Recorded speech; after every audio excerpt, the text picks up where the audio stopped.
Now, I know we've mentioned some various types of penetration testing and ethical hacking, but I want to go into a little bit more detail, kind of the third level of detail, if you will, just before you get into the technical aspect. And that being the different types of attacks that can be performed against a given system on a network, or a network in general.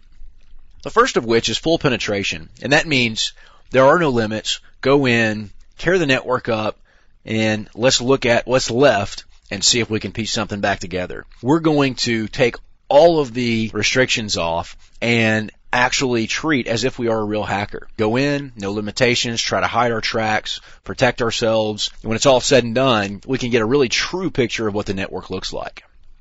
Denial of service attack is basically to see if that attack can come offline. A lot of companies are really sensitive about this. Although it's important, a lot of companies don't like you to play around with these tools. Some of the companies I've worked with in the past have actually specifically outlined in their definition for goals and restrictions that no denial of service checks be performed. It protects them from losing the access to the system should I be successful in executing a denial of service.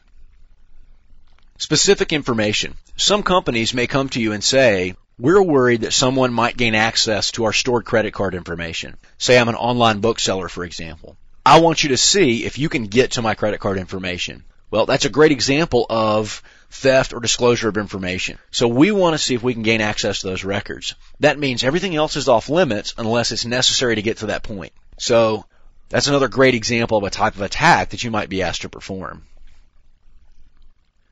Another very common type of attack, and this actually can play a role in any combination of these, is social engineering.